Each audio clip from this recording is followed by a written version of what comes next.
Hey boys, it's HarmNone. Today, we're back for another episode of what to buy and what to avoid this week in Grand Theft Auto Online, and we actually have a pretty good week on our hands as far as I'm concerned, and thankfully it's not an MC bonus yet again. Before we get into the video, consider dropping a like and hitting that subscribe button if you guys are new. It really helps me out. And with that being said, starting off with the weekly challenge this week, that is going to be to complete 2 salvage yard robbery contracts, and for doing that you're going to receive a bonus $100,000, which is pretty cool. And the salvage yard's got a lot of stuff going on this week, so we're going to go ahead and jump right into that. Now the salvage yard safe this week is going to be on double money, so it usually maxes at $24,000, which means it's going to be $48,000 this week. But the cars that you're going to be salvaging within the salvage yard are also double value this week as well. Now they're usually $30,000 to $40,000, so this week they're going to be $60,000 to $80,000.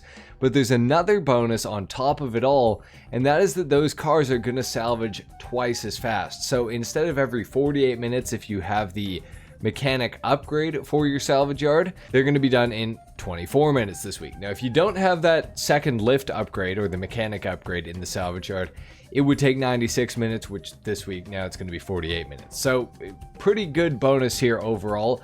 Roughly going to be able to make about $320,000 an hour, which is not too bad.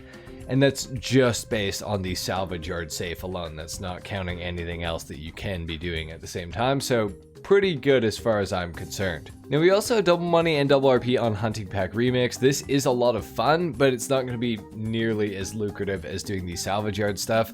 So I would focus on doing that personally this week, but Hunting Pack is a really good time, so give it a shot if you got some friends to play with, or even with randoms, it is still really fun, so give it a shot. Getting started with the discounts for the week, we're going to start off with the salvage yard discount, which is 40% off this week. Now, salvage yards are one of the most expensive properties in GTA, so getting one now while they're on discount, especially with the bonuses we have going this week, and there's even more salvage yard bonuses we have going that we're going to get into a little bit later, so stay tuned for that. But the salvage yard is extremely expensive. Now normally one of these things fully upgraded will cost you like $5 million, which is crazy. Now the most important thing you're going to want to buy this week with the salvage yard is going to be the tow truck. Now do not waste your money on getting the regular tow truck, get the tow truck beater. There's a lot of people, including me, who were mistaken, who thought that the beater tow truck was slower than the regular one, and in fact that is not the case. It makes absolutely no difference.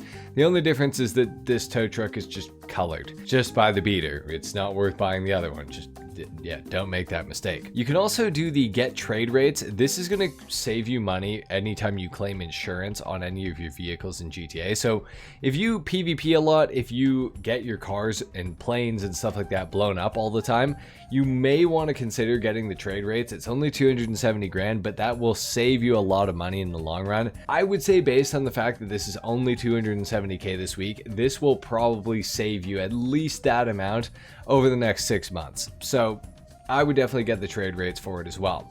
Now the wall safe upgrade I can't seem to show you, but that's going to take your safe capacity from $100,000 to $250,000. So you're going to have to check your safe less often. I personally think it's worth it. I definitely bought the wall safe, so I would advise you to probably do that as well. And the last thing is the staff upgrade. It wasn't called the mechanic upgrade, the staff upgrade. That's my bad. This is going to make your cars get salvaged twice as fast. So instead of 96 minutes, it's going to go down to 48. And on this week, it's double speed as well. So for 375k, this is absolutely worth it. I would definitely make sure to buy this. As far as tint goes, don't even bother with it at all. To be honest, it's not really worth it. I mean, you can if you want to, but there's no point really. Now, as far as location for your salvage yard, the best one in my opinion is Strawberry. It is the furthest one north, and it's also very centralized. So for a lot of the missions that are gonna, take you up to the truck stop up here, or the ones up at Fort Zancudo or in Sandy Shores, this is going to be your best option to get to those. But there's also a lot of missions that will spawn in Davis and stuff like that. So this is really just the best location. It's centralized, and that's just the one I would go for. Strawberry is definitely the best location. Moving on to the vehicle discounts, all the vehicles that we're going to go over are going to be 30% off, starting off with the Buckingham Milljet. Now, if you want a 16-seater plane, the Milljet's okay. It's not bad. It's kind of cool. it's still $1.2 million. And honestly, even if you play with 16 people often, I feel like you won't use the Miljet enough to justify buying it. So I would recommend avoiding the Miljet this week. I just don't think it's worth it. Now, if you want a Miljet, if you've been wanting a Miljet and you've been waiting for it to go on sale, I guess get it. But personally, I still think it's a waste of money. So I'd say avoid it personally. Over on Legendary Motorsport, we have the Pegassi Tempesta discounted this week. Now, this thing's going for $930,000, and I think this is one of the coolest supercars in GTA if you're not looking for something that's extremely performance-oriented. Now, that's not to say this thing is terribly slow, but it tops out at about 122, 123 miles per hour.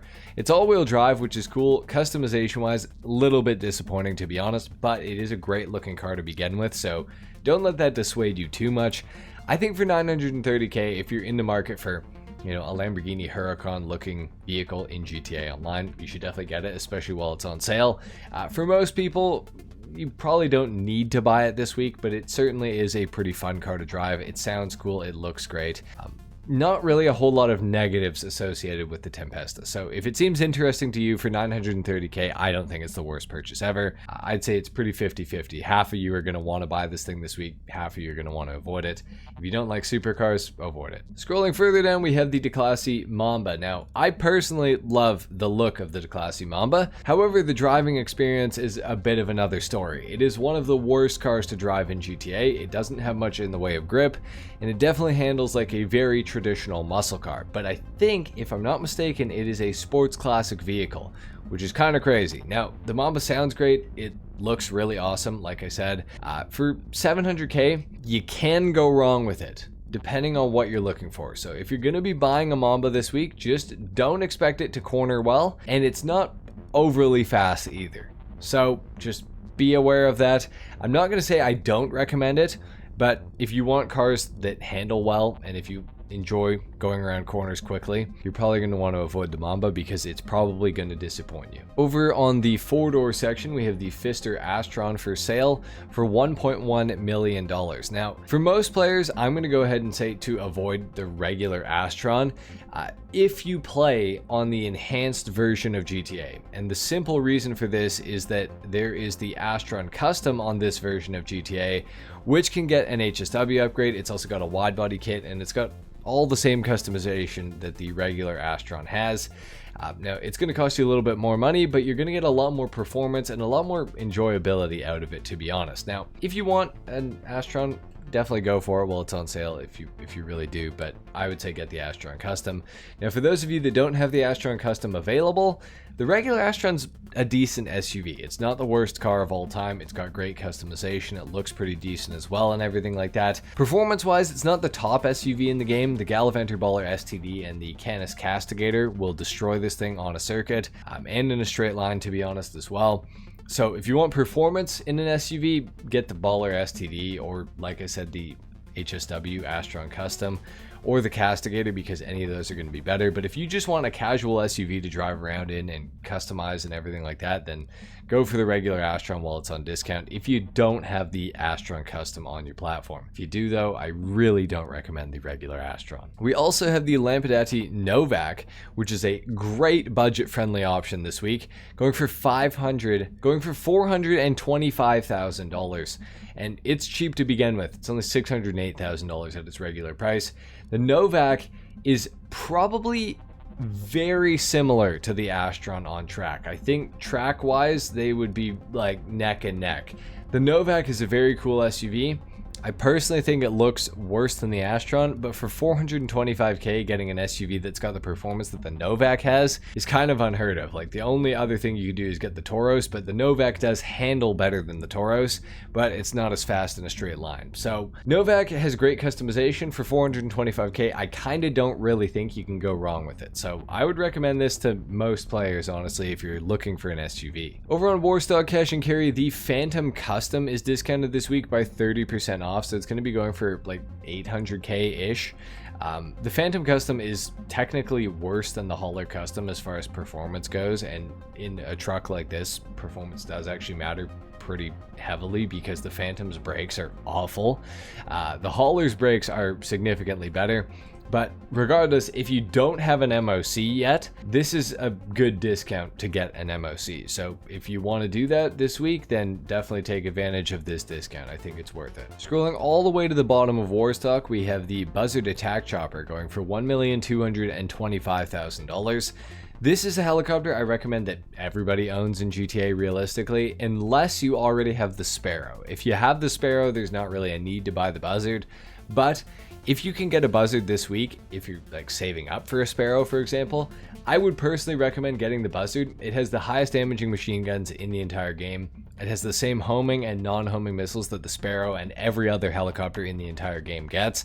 It has a top speed of 150 plus miles per hour, which is pretty good. It seats 4 players, and it can be spawned right at your feet through the CEO menu. So if you're registered as a Secure Serve CEO, you can drop a Buzzard right at your feet. You can also call one from Pegasus, and you can make it into a personal aircraft.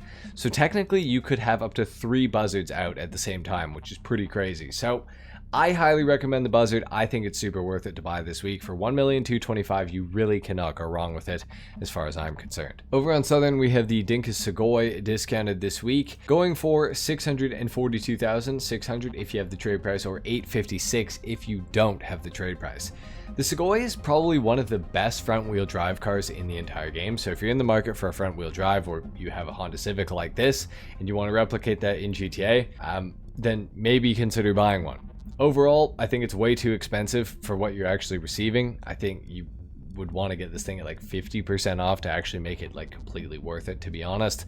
I think 900k, especially, like if you don't have the trade price, do not buy it this week. I just don't think it's worth it. Performance wise, it's just gonna disappoint you, to be honest. The front wheel drive cars, especially in GTA, are like really awful, and they tend to torque steer a lot, which basically means that if you're in the middle of a corner and you have any acceleration going, it's going to make the car understeer even heavier than it's already going to understeer. So you don't want a Dinkus Sugoi, basically, is what I'm saying. I would say for most players, you're going to want to avoid this car completely this week. Within the casino this week, we have the Pegasi Reaper available to be won. This is one that I would recommend winning, mostly because I would probably never really recommend you to actually buy the car. It goes for about $1.3 million if I'm not mistaken, and it's just, yeah, it doesn't have much in the way of customization, but if you can get it for free, it's absolutely worth it. Within the LS car meet this week, we got the Anis Remus, and in order to win that, you're gonna have to place top 5 for 3 days in a row. Not a terribly hard challenge. It is a pretty cool car. It has drift tuning available for it, great customization. It was added with the Tuners DLC. I would say definitely try to win it this week. If you got some friends to win trade with, definitely do that. You can absolutely win this thing this week pretty easily, and it's a great car. Within the LS car meet here, we have the Dubachi 770, we have the Grotti GT500, and the Dundreary Landstalker XL. Dundreary Landstalker XL, $1,220,000. I love the thing, but it's too expensive. The Grotti GT500, $785,000. Again, a little too expensive. However, the Dubachi 770 for $695,000, being that it's a removed vehicle, I personally think the 770 is worth it this week. It is a really cool car. It will not disappoint you.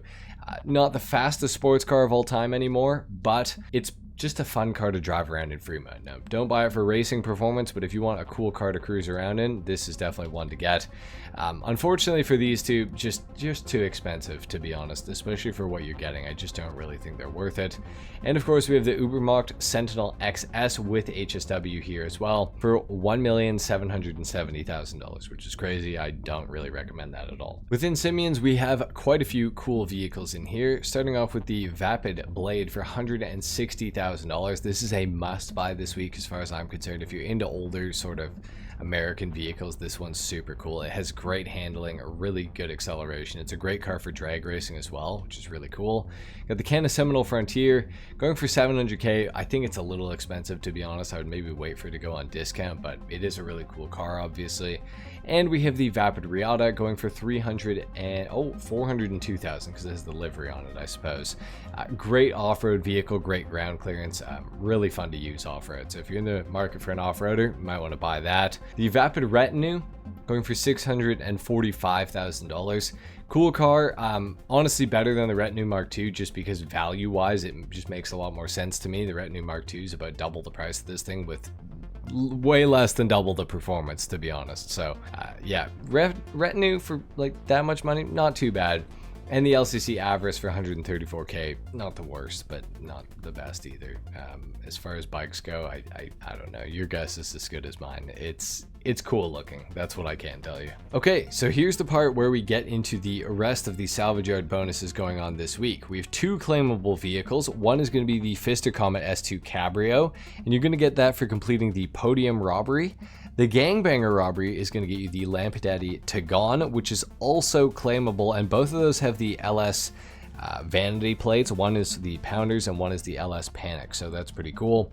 And the other vehicle is the Obey Omnis EGT for completing the McToney robbery. Oh, and the fine art file is the priority file this week within the Garment Factory. Within luxury autos, we have the Vapid FMJ Mark V and the Fister Extreme. You can buy both on the websites, so yeah, don't buy them here. The gun van location today, if you're watching this the day that it comes out, is here in Sandy Shores, and within the gun van we have some good discounts. The RPG is available in here, the heavy sniper, the railgun, which is 30% off this week. We also have the up and atomizer, as well as the musket and the pipe wrench as well, so that's pretty cool. Grenades, pipe bombs, and sticky bombs are also available, and of course body armor as well for 10% off. Your RC Bandito time trial for today is Cypress Flats. Your Junk Energy time trial is of course Mirror Park. Your regular time trial is going to be Coast to Coast, and your HSW time trial is going to be Pacific Bluffs to Mount Gordeau. So this is going to start right here, and it's going to end over here at the Lighthouse. So there you guys have it. Thanks so much for watching today's episode of what to buy and what to avoid this week in Grand Theft Auto Online. I really hope it helped you out. If it did, consider dropping a like and subscribing if you guys are new. And with that being said, I'll have the weekly money guide coming out tomorrow, so stay tuned for that. Till then, take care. Peace.